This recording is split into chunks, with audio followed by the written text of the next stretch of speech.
Son cifras producto de investigaciones de casas encuestadoras que nos permiten pasar ahora a interpretar, a analizar con un experto en la materia lo que significa esta complejidad del voto en este momento en México. Doctor Jalife, un placer. Tatiana, buenas como noches, siempre. bienvenido, Encantado. buenas noches. Gracias. Y el gusto es mío, un placer como siempre, muchas gracias. Qué amable. Le decía a nuestra audiencia que en la complejidad que vive México, no solamente por la situación social, de violencia, lo económico, lo político, ¿crees que habrán cambios en las votaciones, en la percepción de lo que tienen en ese momento los votantes hacia los políticos en contienda? Por supuesto, primero los presidenciales. Mira, las encuestas hay que tomarlas con mucho cuidado. Se están equivocando en todo el mundo, están totalmente rebasadas. Son instrumentos de vuelo, vamos a ponerlo así, ya del siglo XX, estamos en el XXI. Y hoy precisamente lo que se usa es lo que hacía Cambridge Analytica, que no es muy pulcra. Poco en lo que ético. sí, pero con Facebook. Sí. A la mar porque se meten en los datos personales, ya saben la conducta del votante. Entonces, por eso a ellos les va muy bien. Tu pensamiento. No, pero ya saben todo, qué tarjeta de crédito usaste, qué compraste. Entonces todo. Ya saben cuál es la inclinación del votante en relación al candidato. Por eso Cambridge Analytica funcionó muy bien en el Brexit. Además es británica. Ya le eliminaron en Gran Bretaña. Está prohibida, ayudó mucho a Trump y se decía que estaba con Mitt. Acaba de sacar una nota New York Times que hay que también ver. New York Times es muy sesgado, es el rey de los fake news, porque está con Soros y con Hillary Clinton, que por cierto perdió. Ayer se equivocaron en Nueva York. A ver, ¿quién iba a ver los resultados de Nueva York Nadie ayer? se lo imaginaba. Y de las primarias. Nadie se lo Arrasó imaginaba. Bernie Sanders contra la maquinaria del establishment. Que tengan mucho cuidado, porque se está viniendo un voto anti-establishment también. Pero también del lado republicano, y no me estoy saliendo de México, ganó Trump. Es decir, se bifurca en Estados Unidos, se desaparece el centro y se va a los extremos. Al extremo progresista de Bernie Sanders y al extremo supremacista blanco de Trump. No somos la excepción en México, tenemos muchas de esas facetas. Entonces, mira, estas encuestas ya las vivimos en México en la anterior. Hay un comentarista, entre comillas, cotizado, que le daba a Peña 100% en la elección pasada, imagínate. Ya no le daba el 100, ya no podían dar más allá del 100. No puede ser eso. Y en esta ocasión, sí hay que ver el promedio. Ahora sí, dime quién te paga y te diré cómo te encuesto. Eso es lo que está pasando en México. Eso es lo que está pasando. No hay seriedad. Veo que tienes muchas dudas con respecto a las encuestas, pero quiero preguntarte para partir de un análisis que sí es bien interesante. Estos 6 años vimos mucha movilización social desde distintos sectores. ¿Qué tan político podrá ser esto partiendo de la participación, 63% del sexenio anterior? Sí. Mira, cuando ganaba Enrique Peña Nieto. A mayor participación ciudadana tiene mayor probabilidad de ganar o de que se haga menos fraude. Cuidado, fíjate cómo jugué con esas dos palabras, con la elección. Se vio en Edomex, que es el principal estado que da votantes en México. Es decir, tienes Edomex, el Estado de México, sigue la Ciudad de México, sigue Veracruz y Jalisco. Ahí en esos 4 prácticamente tienes el 35% de la decisión o hasta el 40% de la votación. Y ahí pesan mucho los gobernadores. ¿En esto se decide el presidente del país? Puede decidirse, porque ahí pesa mucho el gobernador. Y los gobernadores hacen en México maravillas. Son magos, son prestidigitadores de la alquimia electoral. Porque conocen nadie conoce mejor que un gobernador de su estado. ¿Quién lo va a conocer? El mejor encuestador no le llega, porque ellos te compran el voto. Y mira, me da pena decirlo, pero en todo el mundo es lo mismo. Es decir, no creas que México es la excepción de la regla. Hay mucha compra del voto. No, en Colombia se acaba de revelar por parte de la Fiscalía en las elecciones legislativas una compra de votos a gran escala. Esto mismo lo vimos en México, lo veremos en México. Yo calculo, no estoy incitando a que esperen quién los va a comprar, no es mi intención, pero el voto puede llegar a 5,000 pesos ese día. Sobre ¿Cuánto todo sería en zonas, dólares, doctor Jalife? 5,250 dólares el voto. Bueno, en Líbano vale $1,000 el voto. Imagínate, bueno, es un paisito de 6 millones, es un voto, aquí son 250, todavía no llegamos a las cifras del Líbano, para decirte algo. Pero mira, a lo que quiero llegar, que esto es fundamental, la participación es clave. En el Estado de México participó el 52%. Se dice que hubo fraude, yo creo que sí, jugó el algoritmo, ese es muy humilde, porque el INE, que es el Instituto Electoral, pues maneja las máquinas a su antojo, ¿no? Y desgraciadamente sí puede haber un fácil cálculo y un 7% puede haber de manipulación algorítmica. Algoritmo es un número, sí. Tú le pones, pero a veces no te la creen. Oye, si le pongo, si hay una diferencia, por eso lo de las encuestas hay que irse con mucho cuidado, porque había un 50% de que no estaban decididos. Mira, el que vota por Morena lo dice abiertamente, no se anda con cuentos. ¿Para qué anda? Hay priistas que les da vergüenza decir que van a votar por el PRI. Desgraciadamente así está la situación. Pero que lo harán. No, bueno, no sabemos cómo van a votar. Es decir, me refiero, ahí ya entramos al asunto de la maquinaria. Sí. ¿El que es priista votará de esta manera? No lo sé. Yo mi hipótesis es que la base del PRI, la que todavía tiene los rescoldos y resabios del Partido Revolucionario que fue, ya sabes, son los que hacen la privatización, la nacionalización del petróleo. Es igual que el programa de Andrés Manuel, idéntico. Entonces, esa gente no le gusta el programa neoliberal que privatizó de facto el petróleo. Esa gente, ahora, la cúpula, pues la cúpula no, pesa mucho porque controlan. El PRI todavía tiene una maquinaria importante. Yo, mira, siempre lo he dicho y conste que no quiero ir contra la corriente. Hasta el Financial Times de hoy ya da por favorito prácticamente Andrés Manuel. El País de España hoy también lo da por favorito. Sí, pero el Financial Times, digo, no hay comparación, ¿no? Además, perdóname, el País es una sucursal de una aseguradora de Gran Bretaña. No, pero bueno, lo digo desde Europa, es muy leído. Financial Times pesa, nos guste o no, porque lo controlan los Rothschild y George Soros. Y estás hablando de la banca internacional, estás hablando de grandes capitales, ese sí pesa. Entonces, ya que acepten relativamente el triunfo de Andrés Manuel, es muy interesante. Ahora, yo creo que ahí es donde el gobierno tendrá que hacer su cálculo. Es decir, ¿qué tanto pueden hacer fraude? Porque hay dos escenarios. El day after es lo primordial, el día después. O un choque social. Sí, imagínate que le den el...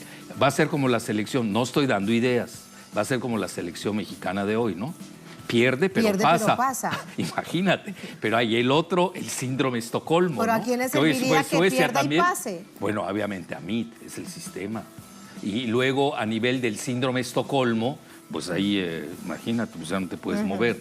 Entonces ya te secuestran literalmente la elección.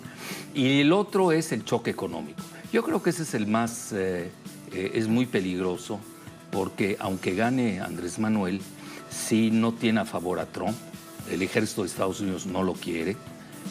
Lo ha dicho abiertamente John Kelly, el que hoy es asesor de seguridad nacional de Trump, pero era el jefe del Comando Norte, al que pertenece México. El ejército de México pertenece al Comando Norte, a veces se nos olvida. Eso no hay que perderlo de vista. El segundo, cuando era asesor de seguridad nacional, nada menos que McMaster. ¿Te acuerdas del general McMaster? Igual. Me acuerdo en Business Insider sacó un artículo demoledor ahí en contra de... Ya sabes, los comparan mucho a ustedes con Venezuela, lo cual no tiene nada que ver, son modelos diferentes. Si tú me preguntas, aunque no me lo preguntes, te lo digo, ¿a quién se parece Andrés Manuel? Yo lo veo, mira, él tiene una excelente relación con Jeremy Corbyn, el próximo primer ministro de Gran Bretaña. Y además... Con los laboristas, entonces. Con los laboristas de Gran Bretaña. Además lo visitó a Tabasco, que es su feudo, es un importante dato. Luego se parece mucho a Bernie Sanders. También, yo por ahí lo colocaría en ese rango. Ya no está de moda hablar de Lula. Imagínate cómo está nuestra izquierda latinoamericana. Está encarcelada, Así literalmente. es. ¿Por qué? Porque había que romper con los BRICS. Ese sería el escenario. Déjame preguntarte algo a propósito, sí, de Venezuela, porque hasta hace unos meses atrás, en los últimos no, quiero saber por qué, cuál es tu análisis, intentaba precisamente vincularse en esa satanización del castrochavismo, que esto no existe, que es una visión de la extrema derecha para acabar con todo lo que no le funciona, llámese izquierda, llámese progresismo, pero percibíamos desde acá que Andrés Manuel López Obrador no hablaba del tema, no dejó caer el juego. ¿Qué fue lo que hizo para que dejaran de tocarlo con el asunto? Mira, hubieron dos puntos importantes que quizás hayan marcado el punto de inflexión de la elección, y fue un pésimo manejo de sus enemigos. Estarlo comparando con Chávez, con la situación en Venezuela, ya ahí viene el lobo, ¿no? Ya lleva 30 años Andrés en esto. Ya dices, o está peor el lobo que conocemos que el lobo que viene. Entonces, eso ya no pegó. Incluso lo del Russiagate, lo de los rusos. Sí. Cuando dijeron había los rusos, y ahí lo hizo con muy buen humor. Oye, no estoy haciendo la apología de Andrés Manuel, que estoy analizando. Si me preguntas de mí, igual le doy el mismo tiempo. Sí, pues luego me van a regalar, te cargaste y todo eso.